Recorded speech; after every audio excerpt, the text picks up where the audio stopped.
And some of us feel like we don't have an outlet. Men often have like very few safe spaces to go to. If my kid's mom is watching this, don't get offended by anything that I say. There's gonna be a pivotal moment where you're just like, I'm not okay. I don't wanna get emotional, but like, I guess I'll speak on me and my kid's mom's co-parenting relationship. Nobody ever talks about the fact that you never get used to that. What's up, everybody? Welcome back to another video. You guys see the title and you guys see the thumbnail. Today, we're gonna be talking about some things that most people don't really talk about. We're gonna talk about men's mental health, co-parenting, and fatherhood, and how to build relationships with your kids. Mind you, I'm not a professional. I'm just giving my outlook and my opinion based on the things that work for me. We're all human.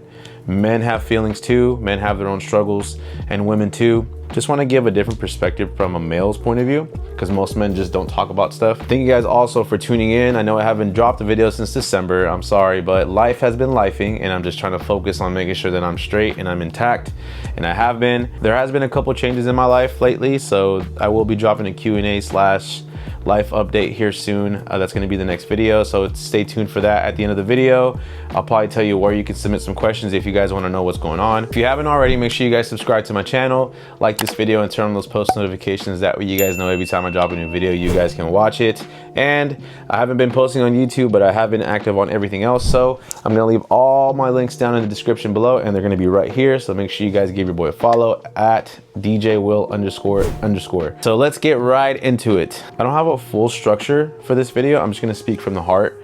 And we're going to start off with men's mental health and just awareness. First off, as men, we have different societal expectations, and it's been like that forever. We're expected to stay strong even when we're struggling mentally.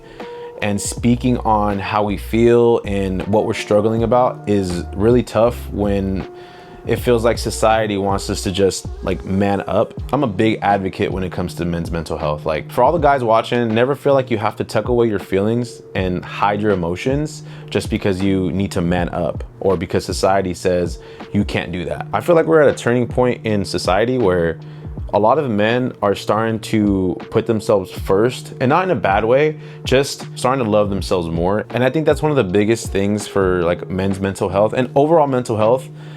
Just love yourself. As a dude, like, you gotta learn to love yourself. We're expected to do so much financially. We're expected to be the rock of our families. We have all these pressures that weigh down on us, and some of us feel like we don't have an outlet. Men often have like very few safe spaces to go to. I have my safe spaces, and I make it very clear to the people that I consider a safe space that they're my safe space. They understand my struggles. They understand what I go through. I communicate very clearly because as a man, you have to be open and you have to talk about what you're feeling internally. If you don't, it's just gonna sit inside you and it's gonna build up to the point where then you explode. Men and women, there's no telling what we're capable of whenever we're upset, whenever things build up so much. We do things often that we're going to regret at some point. Fellas, we are taught to hide our emotions rather than process them, and that in itself turns into something bigger.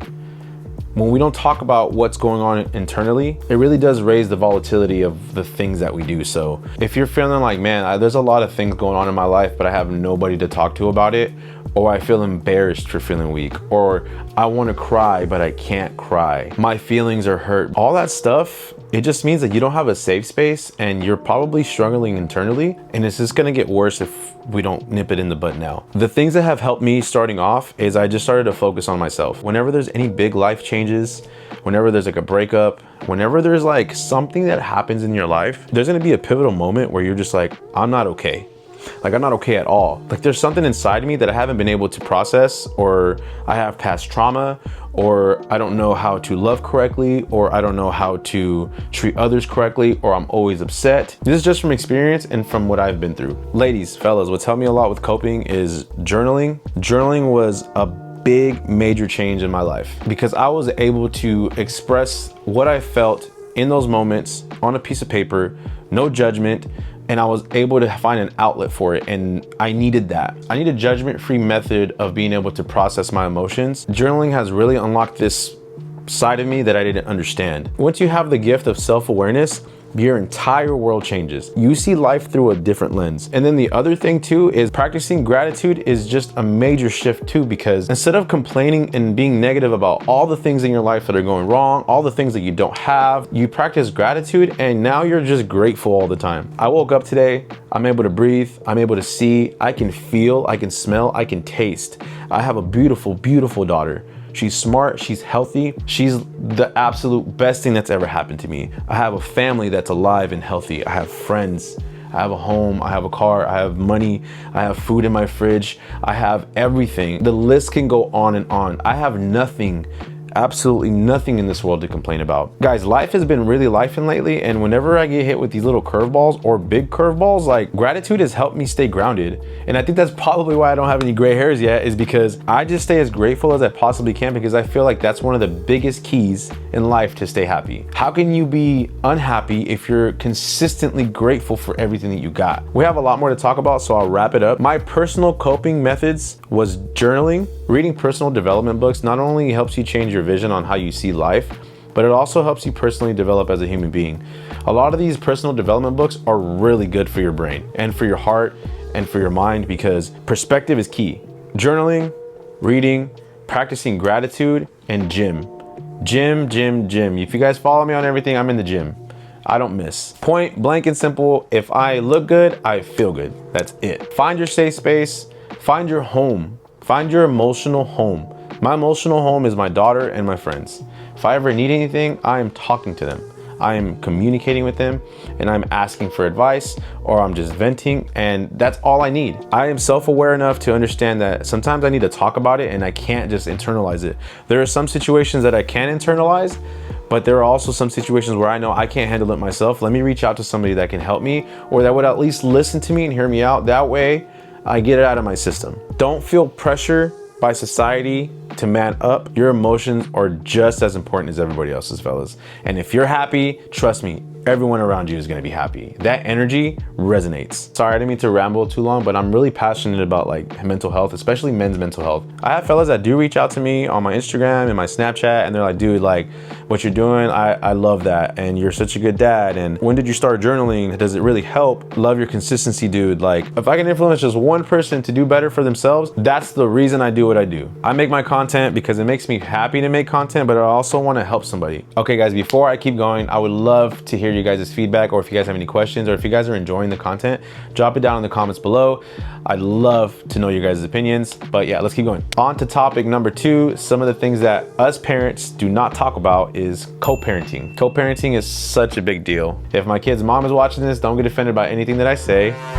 Just kidding. Co-parenting is such an important topic. If you're actively going through some co-parenting issues, I have a really good relationship with my kid's mom. We've co-parented very well for the last 8 years. Obviously nothing's perfect and sometimes there are small moments, but for the most part, the majority, 9 times out of 10, everything is super solid. For the people watching that are currently co-parenting or just started co-parenting, just got out of like the family dynamic, realistically, it's gonna feel really hard. Nobody ever talks about the distance and detachment from your child whenever they have to go back to the other parent's house. You can be with your child for a full week, and then that Sunday hits, or whatever day of the week that you switch, and now the house is quiet. Now you're by yourself. Now you don't know what to do with yourself. You wanted free time. You wanted to maybe relax and just, or maybe go out or do whatever. But that silence is really loud when the kids leave. And I'm talking from my perspective, when your kid leaves and you're alone, that silence is extremely loud. You try to get used to it for the first day, third day, and you finally get used to it. You're like, okay, it's Wednesday. Everything's good.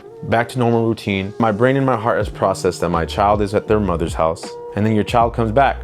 And now you're like, they're back. I can't wait to hang out with my child, do all these things. You're attached again. And now here comes the next pickup date. And now kid's gone again. And the silence is loud again. Nobody ever talks about the fact that you never get used to that. I have not gotten used to that yet. Even if I have plans to go do something and I have to drop off my daughter, like I still get dad guilt. I get a lot of dad guilt. Even if it's not my week, I'm like, man, I miss my kid. That part of co-parenting sucks. Co-parenting involves both of you guys to be neutral. Be neutral at all times. Do not fight. You guys don't have to be in a relationship to co-parent. You guys just have to put your kids first. Always put the kids first. No matter what, kid comes first. When you put the kids first, everything works itself out. Everything that you do, your child sees.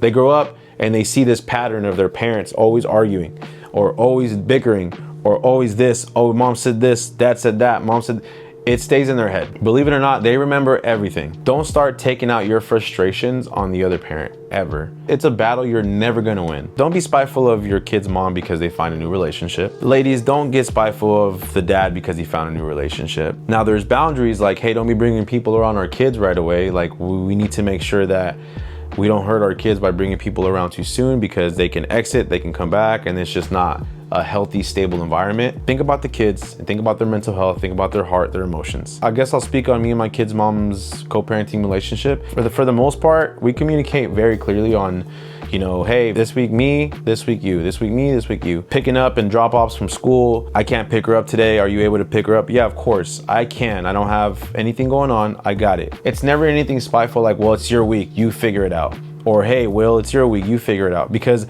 why?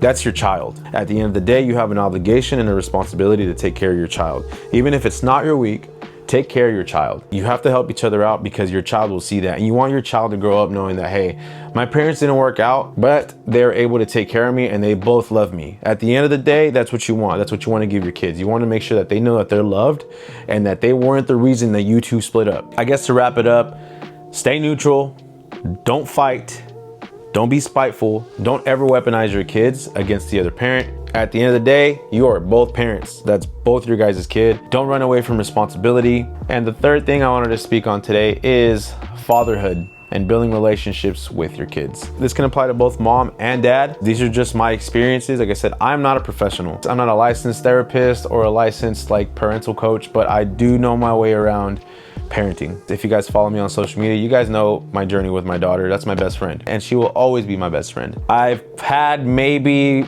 not even a handful of people, maybe more, I don't know, I don't remember, probably reach out to me and say something like, oh, you're exposing her to too much, or something like, oh, like, you're too much of her friend. You need to be a little more strict. I would not let my daughter do this or have a phone or X, Y, and Z. It's okay to have your own opinion. It's okay to have your own parenting style.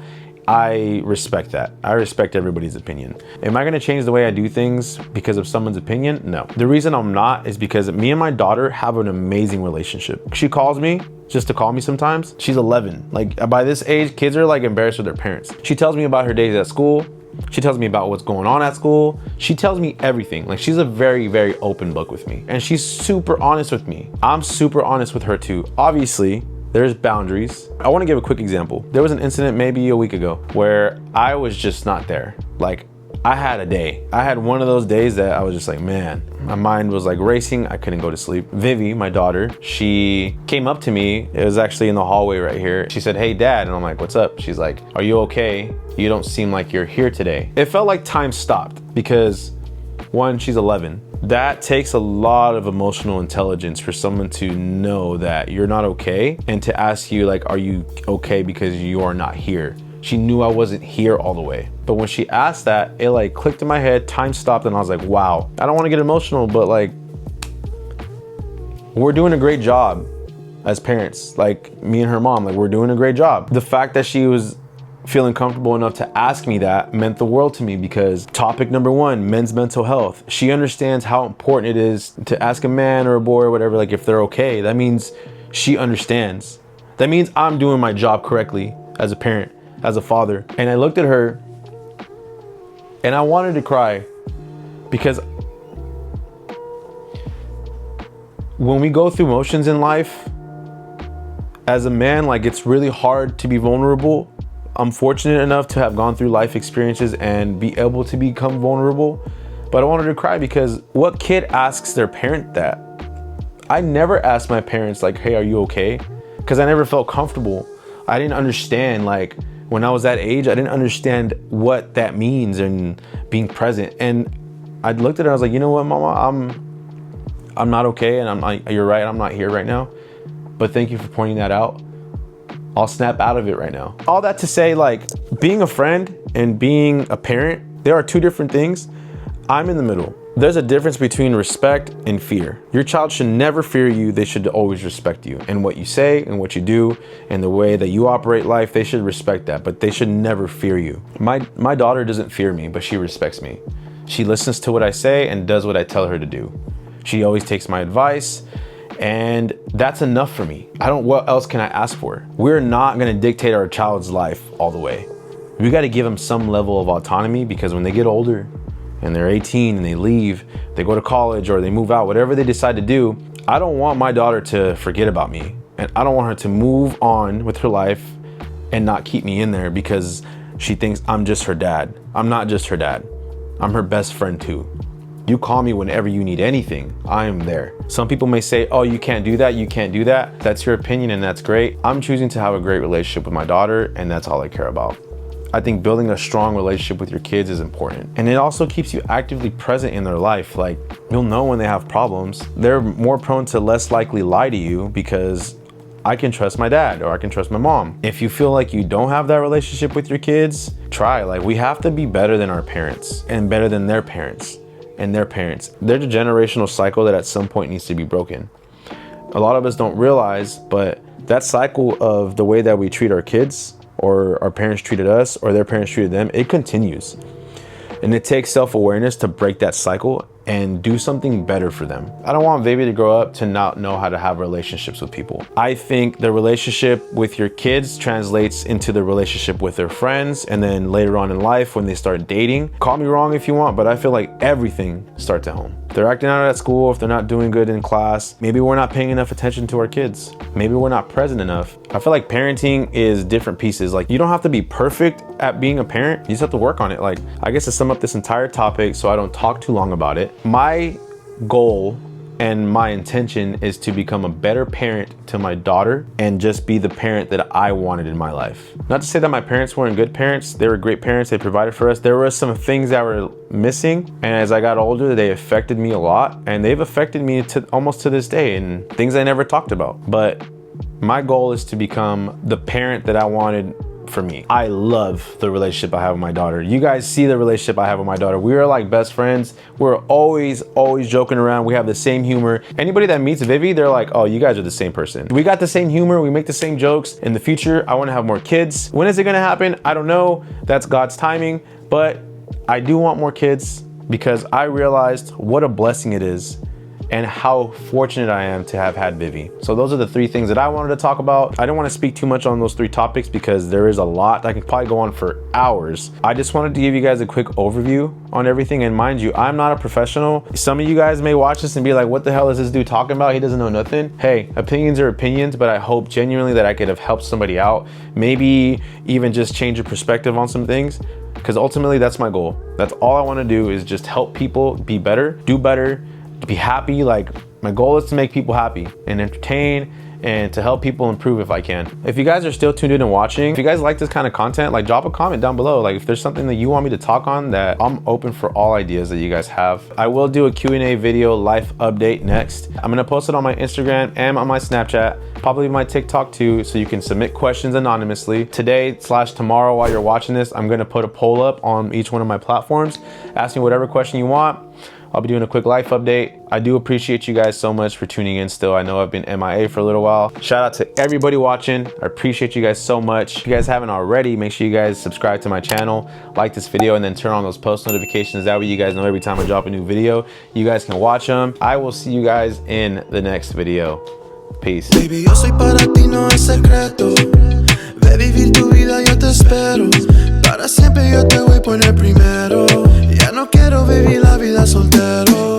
Ey, muévelo pa' acá, tómalo con calma, no es una carrera.